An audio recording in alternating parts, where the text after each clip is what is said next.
Well, this is the largest vehicle I've got to date. This is a HPI RS4 Mini Nitro with a few add-ons. I picked this one up used, but it's in great shape. A lot of carbon fiber across the body. Everything purple is aluminum. Honestly, the only plastic pieces I see are front knuckles, bumper, differential, rear shock tower, probably, and the suspension arms. Everything else is carbon fiber or aluminum, so it's in really good shape, other than the engine. So this one is pretty well seized up. We're gonna take this engine off and give it a good soak and see if we can't get it to turn over.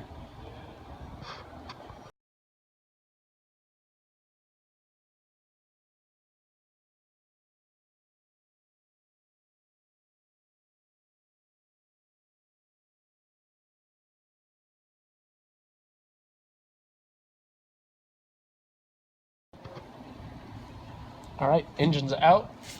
Also, while it's off, we're going to swap these rear suspension arms around. If you look at them, they're tilted forward.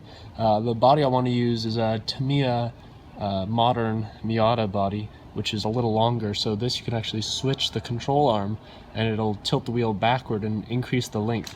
This chassis was probably made for the Mini Cooper body, so we're going to swap that around as well. But engine head comes off, full start comes off. We'll see if we can get the clutch off, carburetor, and just soak the thing, figure out why it's seized up, and hopefully it'll be free.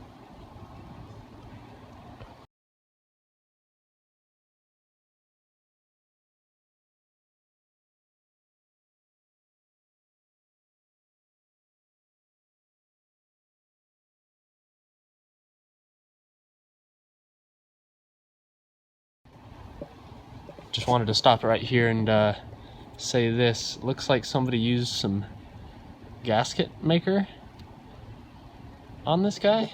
That is not what you want to do.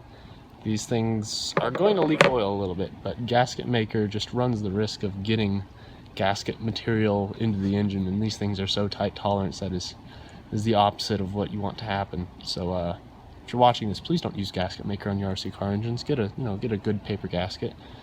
But let's continue.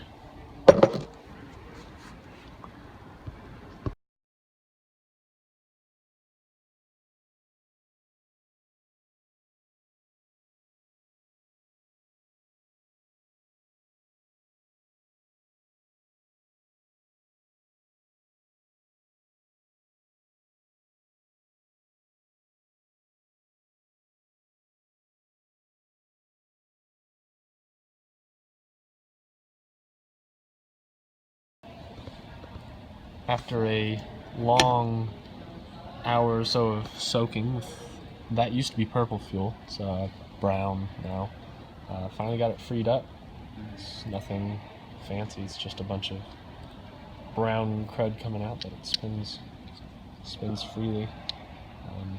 Just kind of taking a little angled pick, scraping out the brown crud that I can see, and flushing the rest out with nitro fuel as I go.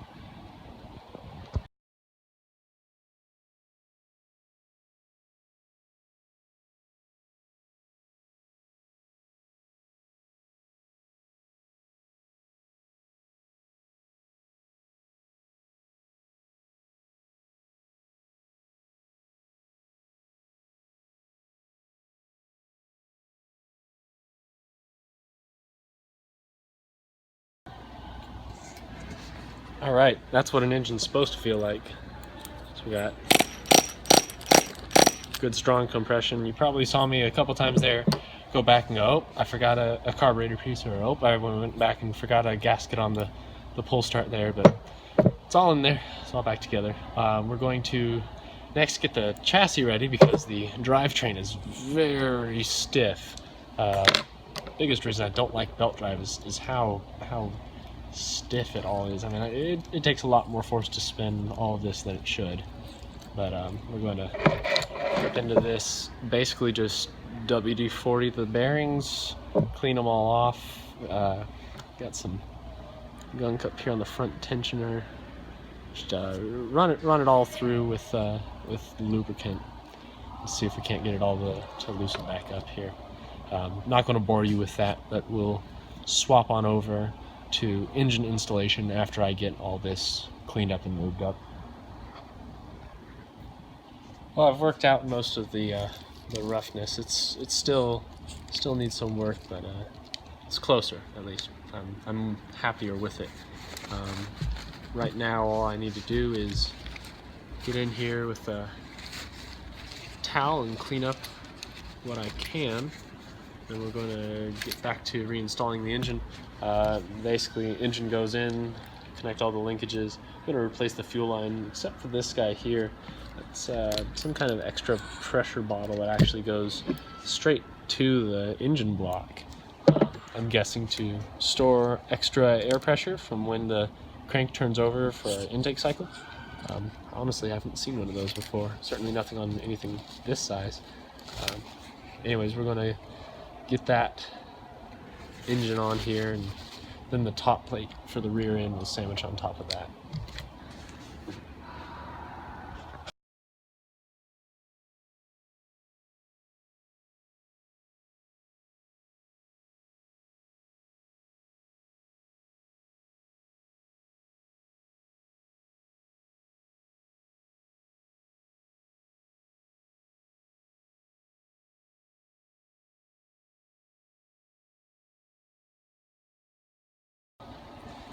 Alright, I've done the usual swapping out for a Spectrum receiver there so I can use my DX5C. And we are up and running there. Again, still very draggy. I'm not a fan of that just because it's belt drive, but the brakes work really well. So, hopefully here we'll try to get it started. Prime button on the fuel tank. I did see fuel run in. There's a little bubbling in the carburetor. Oh! Wow! Did I get the mixture right on the first try? I just did 3 turns out on the needle there. 3 turns out on the needle there.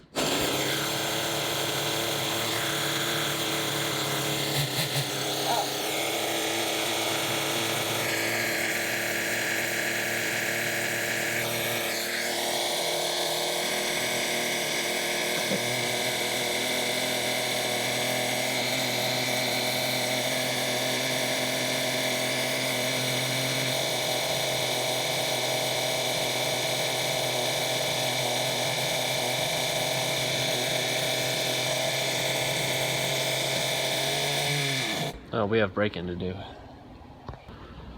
Well, that's pretty much it for now. I'm probably going to receive just commendation from the HPI fanboys, but this is a exhaust from a Traxxas V boat, or a Stampede, really, or the Nitro Stampede, they're about the same. It fits really well on there. That tube does match up to the diameter of the exhaust, and it pokes out just perfectly on this Miata body I want to use. The only thing is I'll have to cut this shock tower and to let the body sit down on it. I'm also going to flop the suspension arms around.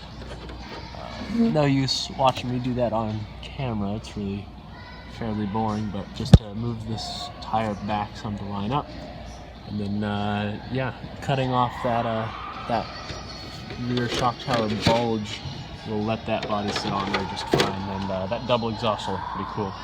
But I guess I'll come back to you guys when I've got something else on this RS4 Mini. It's a Mini, not a Micro, RS4 Nitro. So it's basically the same engine setup, just condensed down to cup racer size. Thanks for watching, guys. Please subscribe so you get more of my Mini Nitro videos, and we'll hope to see you soon.